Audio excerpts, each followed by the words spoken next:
Voilà le quatrième module, la suite et la fin de cette saga mirabolante que j'ai exposée dans les premiers 3 modules. J'espère que ça va être un peu plus simple parce que ça peut confondre beaucoup de gens. En tout cas, on revient à l'histoire, on revient sur les pas de l'histoire et on se souvient d'Enoch qui avait tourné sa veste pour permettre la régénération de la grande famille, du grand collectif Anunnaki Draco, sans en être réussi à s'en sortir, sans avoir réussi à mettre la paix dans ces différentes factions belligérantes. Et qu'est-ce qui se passe? Il commença à douter de ses choix. Il se dit, oh là là, qu'est-ce que j'ai fait là? Et le groupe luciférien des Sanjazi, dans les Pléiades, l'évacuèrent de la Terre, le sortirent de là, et l'envoyèrent en exil dans les Pléiades sur la constellation d'Alcyone. Sur Alcyone dans la constellation des Pléiades, pardon. Durant ce temps, les gardiens serfs égyptiens, donc les originels de l'Alliance d'Émeraude, décidèrent d'aller chez lui pour lui parler. En fait, l'Alliance d'Émeraude cherchait toujours à trouver, pas des compromis, mais il essayait à tout prix de rallier les renégats au retour à l'unité, à la conscience divine. Donc, c'était pour eux la dernière chance de pouvoir le ramener à raison. Donc, ils se dirigèrent donc sur les Pléiades et pour le questionner sur sa position et sur ses vraies intentions, lui montrant quand même les dégâts qu'il avait produits. Enoch, malgré sa trahison, prenait à cœur le bien-être des peuples. Et ça, c'est la différence entre Thoth et Enoch. C'est-à-dire que Thoth considérait ces gens comme étant consommables, quelque chose à utiliser pour accomplir un objectif. Enoch avait du cœur malgré tout, et il se préoccupait quand même pour son peuple. Il retourna donc dans l'Alliance Émeraude en 2250 avant Jésus-Christ, et c'est à ce moment-là qu'il rédigea la traduction des plaques de sélénite contenues dans le livre d'Enoch, les clés d'Enoch qu'on connaît tous. Entre 1670 et 155 avant Jésus-Christ, Enoch du coup n'était plus dispo pour s'aimer la confusion. Les populations qu'il avait dirigées, c'est-à-dire les Médianites, les rois Hyksos, qui se faisaient passer par les vrais Hébreux, n'avaient plus de leadership. La Fédération Galactique intervint en tant que leader des Hyksos, donc ce groupe pluriethnique qui s'était répandu dans l'ouest de l'Asie et en Égypte. Et c'est à ce moment-là que la matrice de l'archange Michael et les légions provenant de Alpha Centaure furent impliquées, conjointement à la Fédération Galactique et une partie des Anunnaki, ainsi que des groupes géoviens. Ensemble, ils décidèrent qu'ils se seraient impliqués et afin de créer cette super race, ils n'avaient pas oublié l'idée de créer cette super race pour assurer la victoire de l'Alliance luciférienne. La Fédération Galactique se mélangea aux Médianites, ces groupes d'Arabes qui descendent donc d'Abraham et qui s'étaient répandus dans le désert, et donna naissance à un premier de leur avatar, un avatar noir du nom d'Abraham. Abraham, dont l'âme est pléiadienne, provenance d'Alcyone, mais d'origine luciférien Sanjazi, il s'incarna en forme humaine. Abraham devint Abraham avec un H lorsqu'il accepta l'ordination des Templaires Melchizedek, qui avait sémé la guerre, on se souvient en Irlande, qui s'était mélangé par voie de reproduction avec les femmes indigo, etc., etc. Je raconte tout ça dans le module numéro 3. Les Templaires Melchizedek ne sont pas, on se souvient, les Melchizedek originaires de l'Alliance d'Émeraude. Ce sont le résultat des distorsions, des vrais enseignements des vrais Melchizedek récupérés au niveau de la dimension 11 de la part des Elohim déchus.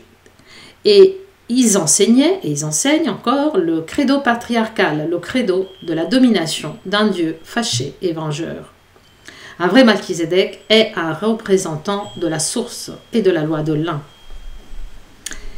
Les Templiers Melchizedek enseignaient donc le culte d'un Dieu extérieur et afin d'adorer l'expression du divin, c'est-à-dire le Christ, crucifié sur la croix, qui n'est qu'une illusion, car aucun des Christ fut crucifié. J'en parle dans 2 modules, la crucifixion d'Ariabi et les 3 Christ. Si vous avez comprendre, vous avez envie de comprendre davantage l'histoire du Christ. Abraham naissait donc dans la ville d'Our en Irak et il avait 12 ans lorsqu'il reçut son ordination.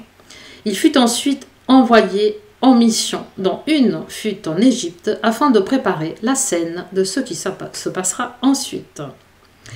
En 1024 avant Jésus-Christ, ils le déplacèrent avec toute sa famille dans le territoire de Saqqara, afin de mobiliser les Médianites, qui étaient à l'époque avant sous commande d'Enoch, afin de reprendre leur pouvoir contre les pressions des Draconiens.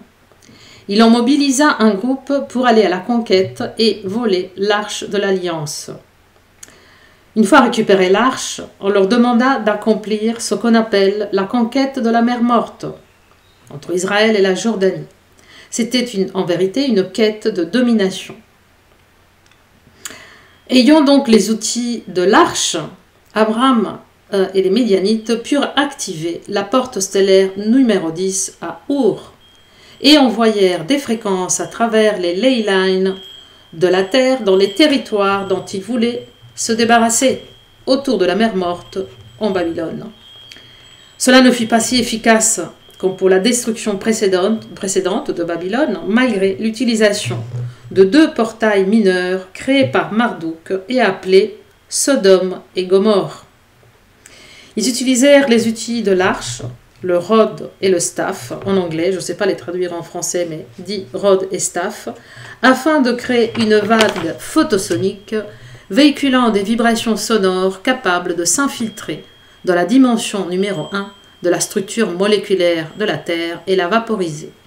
Pour que l'opération de récupération de l'arche soit effective, il faut avoir en sa possession tous les outils qui sont contenus. Donc l'ancre, le staff, le grand disque bouclier, l'ensemble des grands disques, le bouclier avec donc la boîte de l'arche.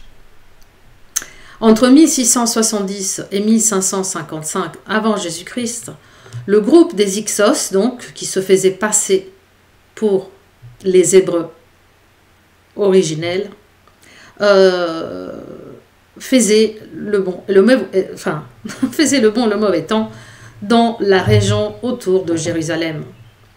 Abraham avait été emporté sur Alcyone et fin sa mort, ayant en lui le code génétique Bélil, pouvant transmuter les dimensions inférieures et passer à l'univers harmonique numéro 2, c'est-à-dire les dimensions 4, 5 et 6, le tout après la conquête de la mer Morte, après laquelle l'Alliance récupéra enfin l'arche. Donc l'arche passa des mains de l'Alliance aux envahisseurs tous les X années.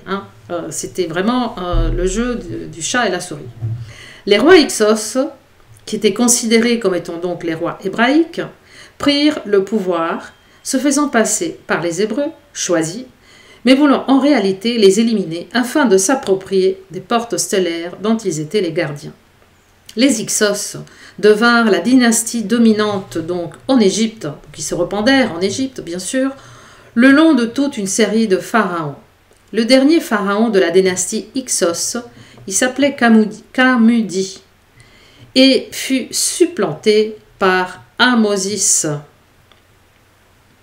qu'appartenait au groupe Enlil Odicron Draco et voulait donc éliminer la population des Hyksos. Kamudi, avant d'être détrôné, eut un fils très jeune, lorsqu'il avait juste 19 ans. Et par précaution, sentant l'invasion arriver, et sa détrônation bien proche, en parla à sa femme qui cacha l'enfant, cet enfant qui flotta sur le Nil, ça vous dit quelque chose, qui fut récupéré par Ahmosis, donc, le roi du groupe en l'île Odicron Draco, qui l'éleva comme son fils sans savoir qu'il était le fils du roi Ixos vaincu. Le nom de l'enfant était Musa, c'est-à-dire Mosè. Lorsque Mosè eut 18 ans, il y a eu par contre un petit problème. Ahmosis, donc le père, commença à se questionner sur le pourquoi cet enfant était très belligérant et il devint un assassin en gros. Il assassina un Égyptien afin de protéger les Ixos lors d'une scaramouche et commença à, donc son père, commença à se douter qu'il fut Mosè aussi un élément, enfin un dépendant des Ixos, de la famille des Ixos. Il faut donc chasser d'abord vers Canaan et puis récupérer par la Fédération Galactique, alors quartiers généraux, aux alentours de la région de Jérusalem. La Fédération Galactique le rencontra sur le mont Sinaï et lui assignèrent une tâche et lui donnèrent l'outil qui s'appelle le Rod, que l'Alliance n'avait pas pu récupérer. Donc, séparer la mer Rouge avec une de ces technologies en main n'est pas très compliqué, et c'est ce qu'il fit. Mosè fut renvoyé en Égypte pour terroriser la lignée des pharaons de Toutmosis le premier et le deuxième, jusqu'à ce que les dégâts causés par Mosè et sa technologie infernale les poussa à bout. Entre-temps, la Fédération Galactique avait pu récupérer à nouveau la boîte de l'Alliance avec le staff et la campagne des dominations mondiales recommença à nouveau, car ils avaient toute la technologie au complet. Mosè conduisit donc les Ixos et non pas les Hébreux originaux en dehors d'Égypte vers la terre promise et ils joignèrent la zone du mont Sinaï.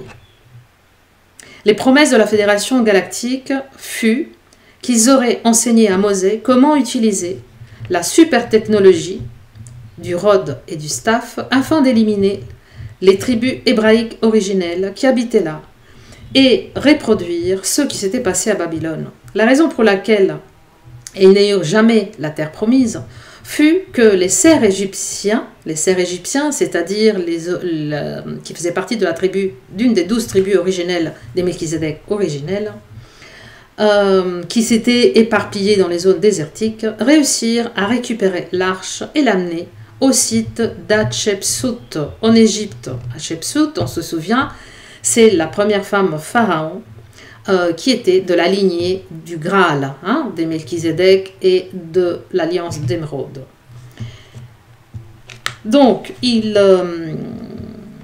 volèrent l'arche qui avait été cachée dans le temple de Salomon, qui avait été construit sur le mont Sinaï. Mais Hatshepsut était la demi-sœur de Toutmosis III, qui faisait lui par contre partie du groupe Odicron Draco, qui à nouveau pu s'emparer de l'arche, sans heureusement en avoir quand même les codes d'activation qui avaient été modifiés entre-temps par l'Alliance. C'est une histoire de dingue. Les 10 commandements, qu'est-ce que c'est que les 10 commandements? Il y a la Fédération Galactique derrière. Les tables de loi étaient fabriquées avec le Rod, avec cette technologie contenue dans l'arche, avec lequel ils pouvaient sculpter la pierre. Ce n'était pas Dieu qui communiqua les 10 commandements. Une série d'étables furent posées dans le temple de Salomon et furent détruites lorsque le temple fut rasé par accident, entre guillemets, par les Pléiadiens. On va voir ce qui se passa. Il ne s'agissait pas des 10 commandements originaux, elles étaient juste les tablettes des lois. Les vrais commandements étaient en réalité le programme des 12 tonalités divines, des lois divines originelles, supposées être utilisées par la parole, afin d'ouvrir, et par le son, afin d'ouvrir les sceaux de la boîte de l'Alliance, de l'arche de l'Alliance. Ces textes étaient écrits sur 2 tablettes et il fallait faire vraiment très attention que ces enregistrements et l'Arche de l'Alliance ne se trouvaient pas au même endroit au même temps, au risque de tomber dans les mains des invaseurs. Ils furent transportés en Afrique où elles se trouvent encore maintenant. Les 10 commandements sur les 12 originaux, car les 2 derniers nécessitent la présence d'un gardien avatar pour être décryptés, ont été transmises, celles qu'on connaît, avec le but d'être totalement contrôlés et soumis aux lucifériens qui les mélangèrent à certains bons enseignements des fondateurs afin d'être plus crédibles. Ils sont devenus, en fait, ces 10 commandements, la base pour corrompre les enseignements sacrés des Hébreux originaires mélangés avec les credos jéhoviens Yod-He, Vod-He, qui n'en faisaient pas partie. Le plan était de faire disparaître l'histoire derrière nous, notre propre histoire. La conspiration atlantéenne avança donc rapidement afin d'obtenir tous les outils de l'Arche de l'Alliance pour les connecter au portail stellaire numéro 11 afin de contrôler les grilles cristallines planétaires. Et ça, c'était vraiment le grand jeu.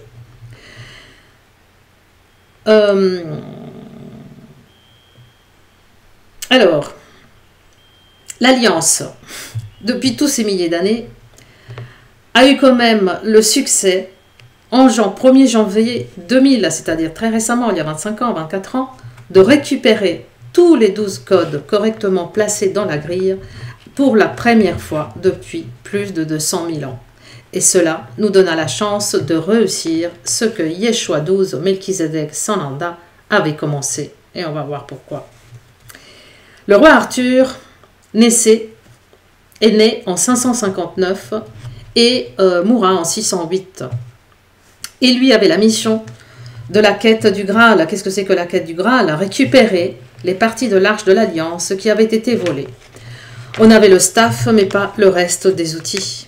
L'épée d'Arthur, Excalibur, avait un compartiment dans le manche qui cachait le staff et seulement ceux qui avaient le codage ADN approprié pouvaient l'utiliser, c'est-à-dire des avatars divins. Merlin, dont le père était un magicien noir, était un chevalier templaire, la lignée issue de la race Ixos, qui se faisait partie pour les vrais Hébreux, qui débuta en 7500 avant Jésus-Christ, ces mêmes templaires qui devinrent la franc-maçonnerie et d'où toute la lignée Illuminati se multiplia dans le monde. Ils étaient les grands opposants durant la période arthurienne, car ils avaient encore en leur possession la plaque holographique numéro 11 et voulaient tout récupérer via Excalibur. Il y a donc une connexion entre la période du Christ et celle d'Arthur. Yeshua 12 et son groupe avaient une mission, récupérer l'arche et tous ses outils. L'arche qui était enterrée à Saqqara et ils devaient la récupérer pour l'amener à Loas en Irlande. Utilisant le système des portails de l'Intraterre, ils furent capables de l'amener en Angleterre. À Saqqara existe un vortex qui connecte dans ce qu'on appelle donc le Stargate numéro 11 dans la Vale of Pewes en Angleterre, la porte stellaire numéro 11. Ils s'approchèrent quand même de la porte stellaire où amenèrent l'arche, mais il manquait toujours certains outils pour pouvoir l'activer. Dans cette même zone géographique se déploya, comme par hasard, le drame, l'histoire d'Arthur, qui devait terminer la mission du Christ pour déposer l'arche au sein de la porte stellaire numéro 11 et couper définitivement la connexion à Nibiru. C'était un jeu ridicule sur qui arrivait à mettre les mains sur l'arche en premier. Il existe maintenant une fausse arche qui est cachée près du temple de Salomon, dans les catacombes. À l'époque, à un certain point, les Pléiadiens, les bons Pléiadiens, les gentils, les avatars Pléiadiens Christ, essayèrent d'intervenir pour essayer de récupérer tous les outils et laisser la boîte vide, moyennant un faisceau de particules pouvant détecter les objets à distance. Mais les Pléiadiens de Nibiru, donc ceux qui ont défectionné, qui appartenaient au groupe de la Fédération Galactique, les interceptèrent et essayèrent de les dévancer. Mais du fait d'un mauvais calcul, ils dirigèrent les mauvaises fréquences et détruisirent le temple de Salomon en le vaporisant littéralement avec des ondes soniques s'interférant avec celles du groupe pléiadien sauveur. Hélas pour eux, le temple disparut, mais la boîte s'envola jusqu'au vaisseau pléiadien qui récupérèrent le tout en bonne et due forme et le cachèrent à Saqqara. Toutes ces dévastations sont narrées dans la Bible comme ayant été la conséquence de la furie de Yahvé, du Dieu, vous vous rendez compte? Le rod, donc un des outils de l'arche, fut réclamé dans la période donc arthurienne, récupéré et remis dans la boîte avec le staff.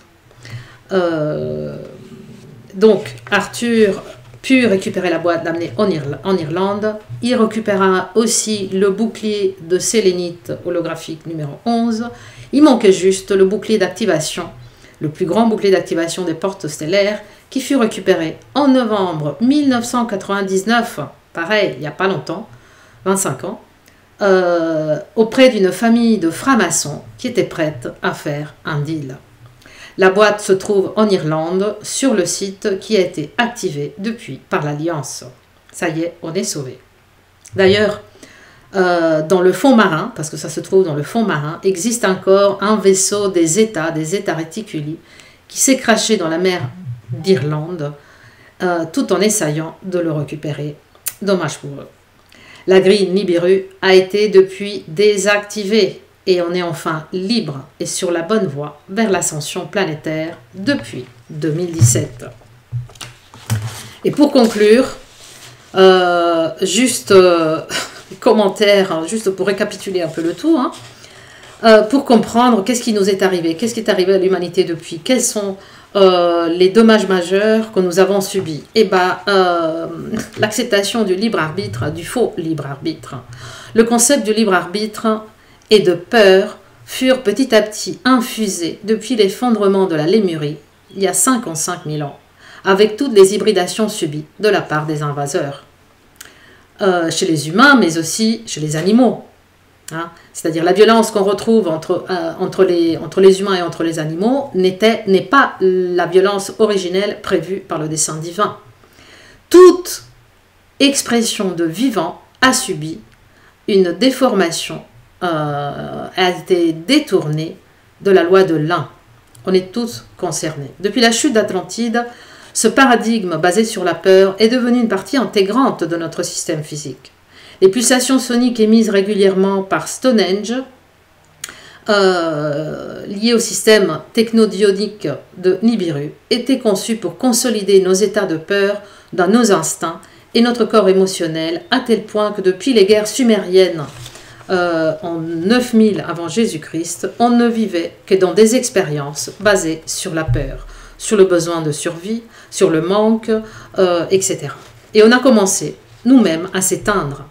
L'humain a commencé à s'éteindre, à se reléguer en petites tribus pour se défendre dans la peur, puis dans des villes et des nations sous haute protection, derrière des murs, avec des populations belligérantes. Regardez l'attitude de nos gouvernements, nos politiciens. On continue à nous rabâcher tout ce dont on doit avoir peur, craindre, et comment nous protéger, bien sûr, nous offrant la solution sauveuse. Et puis ils nous disent absolument qui ou quoi blâmer pour cela, surtout pas eux. La conscience de la dualité supplanta la conscience de l'unité. Mais au fait, qui veux-tu devenir? Qui es-tu vraiment? Et t'es-tu posé ces questions, vraiment, au fond de toi?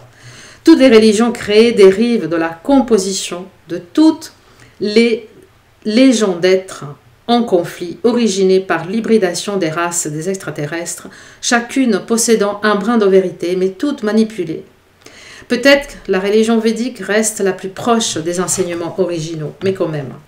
Celles occidentales, de toute façon, ne font que nous rabâcher l'homme comme étant honteux et pécheur dès la naissance.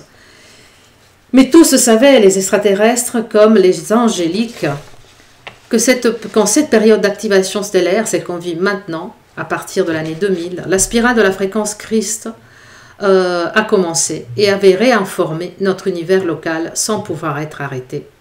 Yeshua nous prépara pour ceci.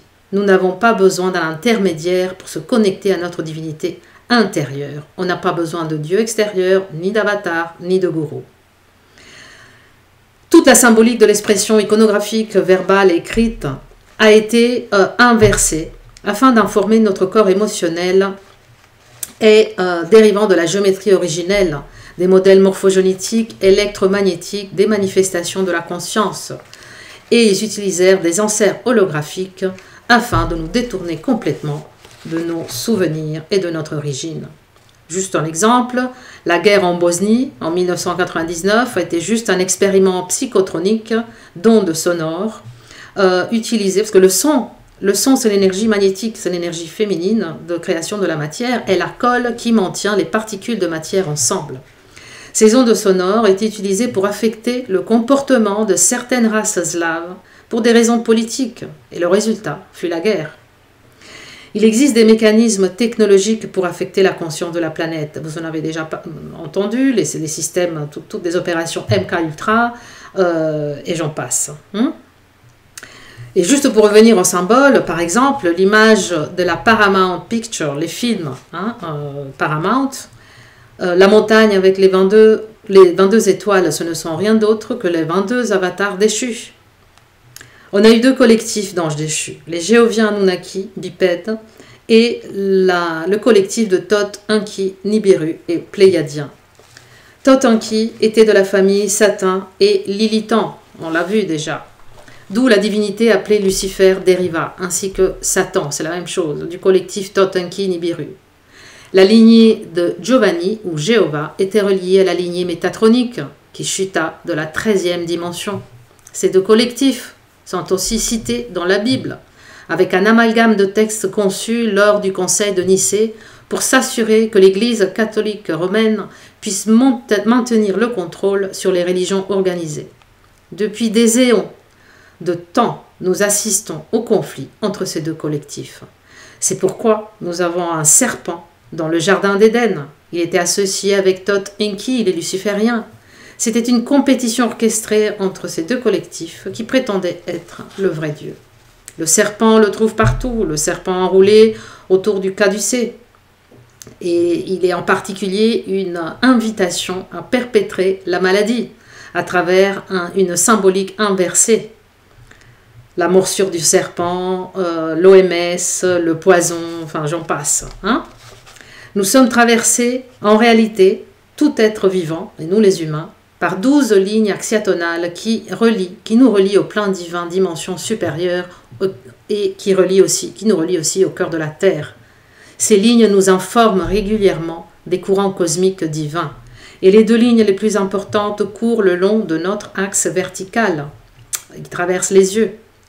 Autour de cet axe circulent ces 2 courants spiralés du caducée, les vrais, du grand guérisseur, sur lequel Thoth Enki en superposé les 2 ou un seul, selon les symboliques, serpents il y a des dizaines de milliers d'années, afin de créer une contraction physique dans notre corps. C'est symbolique, mais la symbolique a une action subtile et silencieuse sur tout notre système nerveux central. Il existe en réalité 25 millions de nations en ce cosmos qui nous regardent et nous soutiennent et sont absolument impressionnés de la manière avec laquelle, malgré tout, nous avons pu naviguer à travers ces temps, ces expériences absolument incroyables. Ils nous ont bien aidés, surtout l'Alliance d'Émeraude et l'Alliance des Gardiens, qui n'a rien à voir avec la Fédération Galactique. Ils sont la gestalt d'une conscience très évoluée qui sait comment le cosmos fonctionne et qui a tout fait pour nous libérer de cette prison terrestre, car les dimensions supérieures furent mises sous silence, faisant en sorte qu'aucune entité supérieure pouvait atteindre la Terre. C'est pourquoi Yeshua a dû s'incarner en humain pour s'infiltrer. Il ne pouvait pas juste se matérialiser dans un nuage de lumière. C'était impossible. La Terre était en quarantaine, coupée des courants divins, car les portails de la dimension 12 et plus étaient fermés. Le roi Arthur fut une autre manière d'infiltrer notre royaume. La reine Hatshepsut fut une autre émissaire de l'Alliance des Gardiens et qui avait besoin d'avatars ici sur Terre, à chaque époque. Et en particulier, 3 orateurs à la fois, lors de chaque ère désignée, afin de nous rappeler ce qu'on avait oublié. Il y avait des enseignants avatars en Chine, au Pérou, à Hawaï, en Perse, il y en avait partout. Et ils furent chassés et tués, et toutes leurs paroles et textes distordus ou cachés. Tout ça est une histoire épique à laquelle chacun de nous participe en jouant son rôle unique, car maintenant, c'est vraiment la fin du jeu, vous pouvez y croire. Car c'est une histoire qui n'a jamais été écrite, exception faite par notre propre expérience, par ta propre expérience. Vous l'avez écrite à travers toutes vos expériences, à travers toutes vos vies. Vous avez le souvenir dans votre ADN. Vous êtes ici aujourd'hui lors du chapitre final pour libérer la Terre de son état d'emprisonnement afin de rejoindre le chemin majestueux vers une vie heureuse et libre. Je ne fais aucune excuse si cela semble trop beau pour être vrai, car c'est la toute fin des temps en ce moment de ce paradigme particulier et chacun de vous, chacun de nous joue sa part merveilleusement. Enfin, je l'espère pour vous. Le retour du Christ est le retour de la conscience christique. Il n'y a pas d'avatar qui vont s'incarner, n'y croyez pas, surtout pas. Le code Christ de notre complexe universel, à travers les 12 portes de l'arbre de vie de la grille Qatar, est informé par la spirale Christ qu'on possède en nous, l'empreinte morphogénétique de l'expression du vivant à toutes les échelles. On se souvient que furent les Omicrons draconiens qui organisèrent la fausse crucifixion de Haïrabi. Quelle est la signification de cette crucifixion? La mort du code Christ, bien sûr. Symboliquement, ça a touché, pendant des milliers d'années, la population entière de la planète, et c'est pas encore fini, hélas. Lorsque le centurion transperça avec la lance le corps d'Haïrabi, il détruisit symboliquement le code cristallin, l'aspect féminin, et cela symbolise pour les humains hybrides la mort du Christ, et purent être enfin en contrôle de toute la matrice temporelle. Nous n'avions pas réalisé, nous n'avions pas compris en tant qu'humanité ce qui se passait en réalité dans cette scène hallucinante. Et nous avons cru que Dieu mourait à cause de nous, pour nous laver de nos péchés. Et depuis, nous sommes nés dans le péché, dans la honte, et nous avons une dette à payer. C'est vraiment engrammé au plus profond de nous.